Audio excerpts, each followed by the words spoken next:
मैं कथा अपनी कथाओं में सुनाया करता हूं। हमारे वृंदावन में एक भक्त हुआ, उसका नाम था भोंदू। क्या नाम था? भोंदू किसको कहते हैं पता है?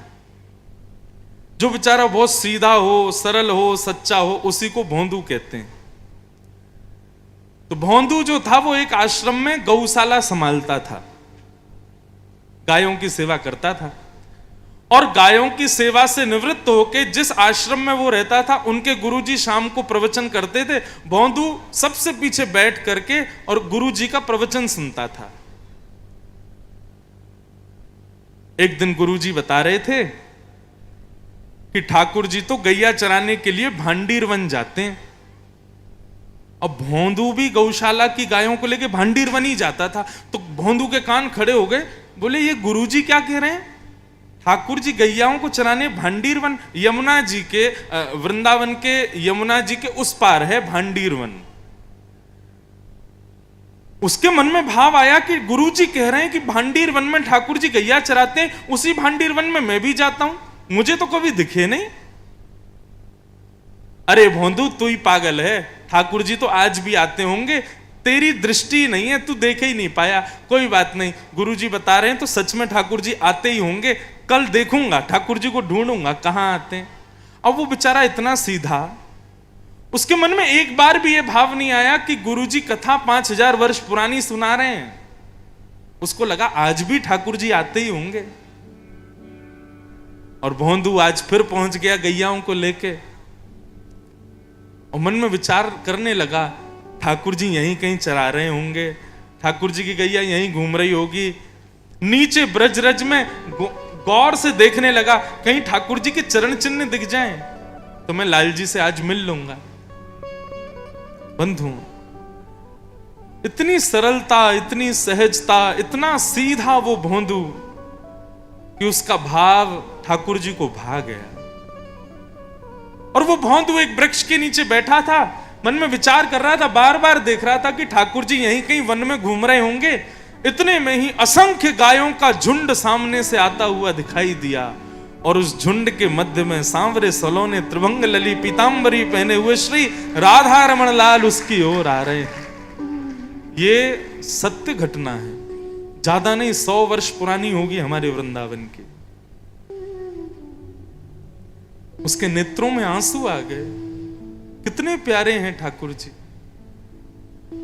तम गोरज छुरित कुंतल बद्दवरहा। आहा, ये श्लोक भागवत का इतना सुंदर है, इसका अर्थ क्या है पता है? बहुत ध्यान से सुनना। ठाकुर जी जब गैया चराते हैं ना, सब लोग इधर देखो, बहुत ध्यान से सुनो। ठाकुर जी जब गैया चराने के लिए वन में जाते हैं तो गैया तिरछी नजर करके सूर्य को देखती है और सूर्य से कहती है ठाकुर जी हमको छूते हैं, हमारे ऊपर गलबैयां डालते हैं, हमारा दूध पीते हैं, ये सब सुख तो मिलता है, लेकिन जैसे मां यशोदा लाल जी का श्रृंगार करती है वो सुख हमको कभी नहीं मिलता। हे सूर्य नारायण कुछ कृपा करो ना। तो सूर्य क्या करते हैं, बादलों की ओट से बाहर आ जाते हैं और स्वयं को इतना गर्म करते हैं कि ठाकुर जी को पसीना आने लग जाता है।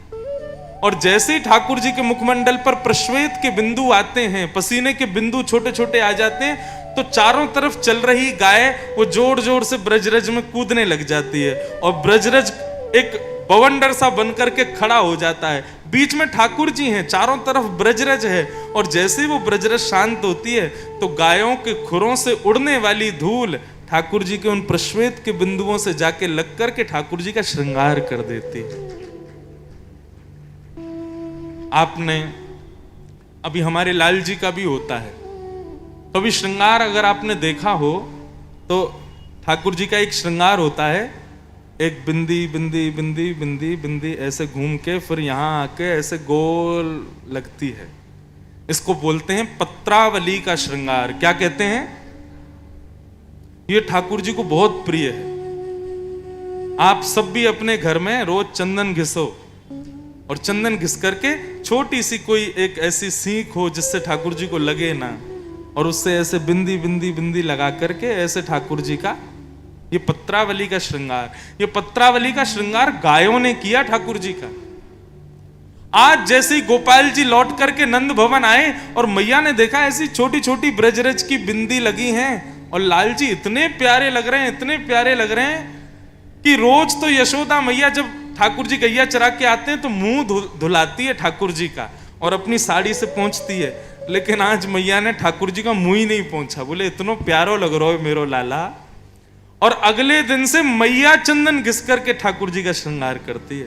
तो ये ठाकुर जी को अति प्रिय श्रृंगार है। आज भोंदू बैठा था और ठाकुर जी उसी श्रृंगार में से निकल के आ रहे हैं। छोटे छोटे छोटे छोटे बिंदु लगे हैं और उन पर ब्रजरज लगी है। जैसे ही भगवान समीप पहुंचे, चरणों में प्रणाम करके बोला, आप वही हो ना जिनके बारे में हमारे गुरुजी सुनाते हैं? ठाकुर जी बोले मुझे क्या पता तुम्हारे गुरुजी क्या सुनाते हैं। बोले नहीं, मेरे गुरुजी सुनाते नंद नंदन हैं, मोर मुकुट पहनते हैं, पीली पीतांबरी पहनते हैं, सांवरे से हैं, लेकिन सांवले होने के बाद भी इतने सुंदर हैं कि नेत्र पलक झपकना भूल जाती हैं। और जब से आप मुझे दिख रहे हो मेरी स्थिति वही हो रही है। आप नंद नंदन हो ना? ठाकुर जी बोले हाँ हम ही हैं नंद नंदन। भोंदू अपना ही दुपट्टा उतार करके नीचे बिछा रहा है। बोले विराजो ना, आप इतने सुंदर लग रहे हैं, मेरे सामने बैठिए ना। ठाकुर जी बैठ गए। ठाकुर जी बोले अच्छा तेरो नाम कहा है? अब ये मत पूछो मेरो नाम कहा है। बोले बता ना तेरो नाम कहा है। बोला वैसे तो नाम मेरा कुछ और है, लेकिन प्यार से सब लोग भोंदू बुलाते हैं। अब जैसे ही ठाकुर जी ने सुनी भोंदू, ठाकुर जी तो जोर जोर से हंसे। बोले तेरा नाम भोंदू? बोले हाँ मेरा नाम भोंदू। इतना प्रिय लगा ठाकुर जी को। ठाकुर जी उसके गले में गलवैया डाल के बैठ गए। बोले मुझसे मित्रता करे वो? भोंदू का रोम रोम कांप रहा है। बोले मैं आपके मित्र बनने योग्य हूं? बोले तू ही मेरो मित्र बनने योग्य है। चल आज से मैं तेरो मित्र, तू मेरो मित्र। चल अब ऐसे काम ना चलेगा, जल्दी कचू खवा, मुंह को भूख लगी है बहुत जोर की। भोंदू एक पोटली में 2-4 रोटी, गुड़ और मक्खन लेके गया था। अब जितना भोंदू खाता उतना लेके गया, ठाकुर जी के सामने खोल दिया। बोले रूखी रोटी है ठाकुर जी, इस पर मक्खन लगा दूंगा, आप गुड़ के संग खा लो। बोले मुंह को बढ़िया लगेगी, ला दे। और ठाकुर जी पाने लगे। अब जितनी रोटी थी सब खा गए। ठाकुर जी बोले अरे भोंदू मुंह तो और भूख लग रही है, और लेके आ। भोंदू बोलो मैं तो इतनी लेके आयो, कल से ज्यादा ले आऊंगा। अच्छा ठीक है चल जा, कल मिलेंगे दोबारा, और ज्यादा भोजन लेके आइयो और अचार भी धर लियो। भोंदू बोले सब ले आऊंगा, आप कल फिर मिलोगे? ठाकुर जी बोले हाँ मिलूंगा। भोंदू लौट करके आया। उसने अपने आश्रम में किसी को नहीं बताया। उसको लगा सबको ठाकुर जी मिलते हैं, मैं ही अभागा था जो इतने साल बाद मुझको मिले हैं। उसको लगता था कि सबको ठाकुर जी मिले हैं पहले, लेकिन वो क्या जाने कि वो कितना सौभाग्यशाली है। दूसरे दिन गौ चारण करने के लिए जा रहा था। खूब सारी रोटी, खूब सारा गुड़, मक्खन और सारे सामग्री भरने लगा। रसोईया ने जाके गुरुजी से बता दिया। बोले आज तो भोंदू इतना भोजन लेके गया है महाराज, पता नहीं क्यों। गुरुजी ने रोका, ए भोंदू इधर आ, मुझको रसोईया बता रहा तू बहुत सारा भोजन लेके जा रहा है। गुरुजी मैं आपको बता नहीं पाया, वो नंद नंदन आते। अब इतने सहज में बोल गया वो कि जैसे कितनी आसान बात है ये। बोले नंद नंदन आते, कल 4 रोटी खा के भी भूखे ही रहे बेचारे। तो मैंने मन में विचार किया आज भी आएंगे, भूखे नहीं रह जाएं। या हमारे गुरुजी आज ज्यादा रोटी ले जा रहा हूं। अच्छा एक और बात, गुरुजी वो मेरी रोटी चट कर जाएं, मैं भूखो रह जाऊं, या हमारे मैं अपनी भी लेके जा रहा हूं, वो भी खा लेंगे मैं भी खा लूंगा। गुरुजी बोले रुक रुक रुक रुक, कौन आता है? बोले नंद नंदन। कौन नंद नंदन? अरे गुरुजी वही नंद नंदन जिनकी आप कथा सुनाते हो। वो मोर मुकुट पहनते हैं, गले में वैजंती माला पहनते हैं। गुरुजी मैं कहा बताऊं, वो जब बगल में बैठते हैं ना उनमें से इतनी सुगंधी आती है, मन करता है वो जाए नहीं।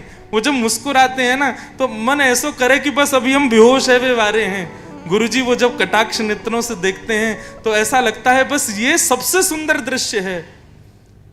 कल मेरे पास 2-3 घंटे बैठे, लेकिन वो 2-3 घंटे भी ऐसा लगा मानो क्षण भर में व्यतीत हो गए हों। गुरुजी आप जितना सुंदर उनका वर्णन करते हो ना, उससे तो लाखों करोड़ों गुना ज्यादा सुंदर है वो नंद नंदन। कोई और यदि बोलता तो गुरुजी नहीं मानते, लेकिन भोंदू कभी झूठ नहीं बोलता। गुरुजी बोले सच में भोंदू नंदनंदन आए थे? हाँ गुरुजी, पीली पीतांबरी पहनी थी। आप अपनी कथा में बताते हो ना, उनका रंग तो काला है लेकिन वो काले लगते नहीं है। सच में वो काले नहीं लगते, वो बहुत प्यारे लगते हैं। ये सब बात सुनकर के गुरुजी के नेत्र सजल हो गए। बोले भोंदू तू बहुत भोला है, अच्छा मेरा एक काम करेगा? बोले क्या? अपने नंद नंदन को लेके यहां आना आश्रम पर। अरे मैं लेके आऊं गुरुजी? बोले हाँ तू लेके आ। गुरुजी आपके आश्रम में इतने सारे बालक हैं, आप किसी से नहीं बोल रहे, मुझसे ही बोल रहे हो। इतने सारे बालक सब मिलते होंगे नंद नंदन से तो, लेकिन आपने मुझको चुना कि मैं लेके आऊं उनको। बोले हाँ भोंदू तू ही श्रेष्ठ है, तू ही लेके आ। भोंदू को इस बात से ज्यादा, इस बात की प्रसन्नता कम थी कि मैं नंद नंदन से मिलता हूं, इस बात की प्रसन्नता ज्यादा थी कि गुरुजी ने आज्ञा की कि नंद नंदन को लेके आओ। भोंदू तो आज नाचता कूदता हुआ जा रहा था भांडीर वन गायों को लेके। जैसे ही भांडीर वन पहुंचा, श्याम सुंदर पधारे, दंडवत प्रणाम किया। जैसे ही विराजे, ठाकुर जी बोले भोंदू जल्दी खोल, भूख लगी है मोकू। अरे कल तेरे हाथ की रोटी मक्खन और गुड़ खा के मैं तो आनंद है गयो, जल्दी खिला। भोंदू पोटली खोलता जा रहा है, रोटियां सजाता जा रहा है और बार बार कहे ठाकुर जी एक बात कहूं, मेरी बात मानोगे? बोले बता। आप मेरे सखा हो ना? बोले हाँ। मेरे साथ मेरे आश्रम चलोगे मेरे गुरुजी से मिलने के लिए? ठाकुर जी रोटी उठाते जाएं, मक्खन रखते जाएं, गुड़ रखते जाएं, कोई उत्तर नहीं दें। भोंदू बोला ठाकुर जी बताओ ना, चलोगे ना आश्रम? मेरे गुरुजी ने मुझको चुना, बताओ। इतने अच्छे अच्छे बालक उनके पास, किसी से नहीं बोले, मुझसे बोले तू लेके आ ठाकुर जी को। आप चलोगे ना? ठाकुर जी रोटी खाते जा रहे हैं और सोचते जा रहे हैं। बोले बताओ ना नंद नंदन, चलोगे ना? बोले देख तू हमारो सखा है और हम तेरे सखा हैं, यह गुरुजी है बीच में मतलब है। हम तेरे गुरुजी गुरुजी से नहीं मिलेंगे, हम बस तो से मिलेंगे, तू हमारो सखा है। और ये आइंदा कभी गुरुजी की बात मत करियो मुंह से, मैं बस तेरो सखा हूं। भोंदू को आया गुस्सा। बोले खबरदार, जो हमारे गुरुजी के बारे में कुछ बोला तो आपने, मैं तो आपको जानता ही नहीं था, मुझे तो पता ही नहीं था आप कौन हो। मेरे गुरुजी ने बताया, मैंने तो आपको कभी देखा नहीं, मेरे गुरुजी ने प्रवचन में सुनाया और आप आज गुरुजी के बारे में ऐसे कह रहे हो। अरे नहीं जाना तो बिल्कुल मत जाओ, लेकिन हमारे गुरुजी को कुछ गलत मत बोलो। ठाकुर जी बोले हाँ बहुत देखे तेरे जैसे गुरुजी, और तू हमारा सखा है, बस तेरे गुरुजी से हमारा कोई लेना देना नहीं। भोंदू थोड़ी देर तो शांत रहा, थोड़ी देर बाद बोला लाओ ये रोटी भी दो, ये भी गुरुजी ने बनाई है, ये भी मत खाओ। और सुनो, जो हमारे गुरुजी का नहीं वो हमारा नहीं, आज से आम पाम 100 साल की कुट्टी। जाओ और कल से यहां गैया लेके मत आना अपनी। ठाकुर जी से बोल रहा है, आप कहीं और गैया चराने जाया करो, यहां पे मत आया करो, ये मेरा स्थान है। हमारे गुरुजी से प्रेम नहीं करोगे तो हम भी आपके नहीं है।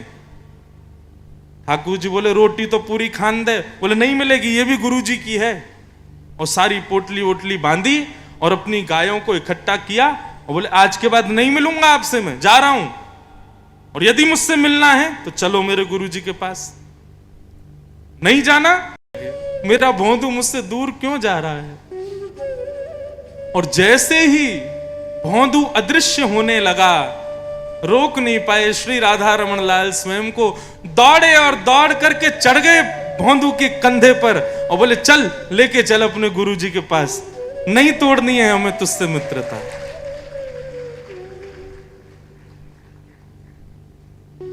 भोंदू ने पकड़ा ठाकुर जी को, कमर पर ऐसे लद गए पीछे। और आज आश्रम में गुरुदेव बैठे थे, जैसे ही राह पर देखा असंख्य गाय आ रही हैं गौशाला की, और बीच में भोंदू अपने कंधे पर ठाकुर जी को लेकर के आ रहा है। ये देखकर के गुरुजी मूर्छित हो गए और जैसे तैसे जल का छिड़काव करके जब होश आया तो क्या पाया, सामने भोंदू खड़ा है और भोंदू के कंधे पर ठाकुर जी लदे हुए हैं।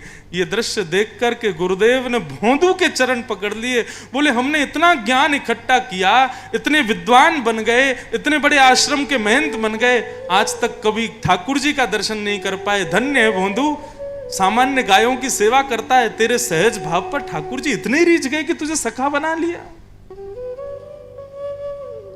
आप बहुत ज्ञानी बन जाओ, ठाकुर जी नहीं मिलेंगे। आप बहुत तपस्वी बन जाओ, नहीं मिलेंगे। बहुत वैरागी बन जाओ, त्यागी बन जाओ, ठाकुर जी प्रसन्न नहीं होंगे। लेकिन आप दीन हो जाओ, ठाकुर जी अपना सर्वस्व आप पर लुटा देंगे। हमें ज्ञानी नहीं बनना है, हमें ज्यादा पदवियां, ज्यादा ऊंचे सिंहासन पर, कहने में तो अतिशयोक्ति है, लेकिन मैं व्यासपीठ पर बैठा हूं, यह भी एक प्रकार से भगवत मिलन में बाधा है, क्योंकि मैंने सम्मान का स्थान ग्रहण किया। हो सकता है आप लोगों को ज्यादा कृपा कर दें, ठाकुर जी मुझ पे नहीं करेंगे। इसलिए भैया दीन बनो, सरल बनो, सहज बनो, ज्यादा चतुराई मत लाओ अपने भीतर। ठाकुर जी को चतुर लोग प्रिय नहीं है, जो दीन है, जो सहज है, वो ठाकुर जी को प्राणों से भी प्यारा है।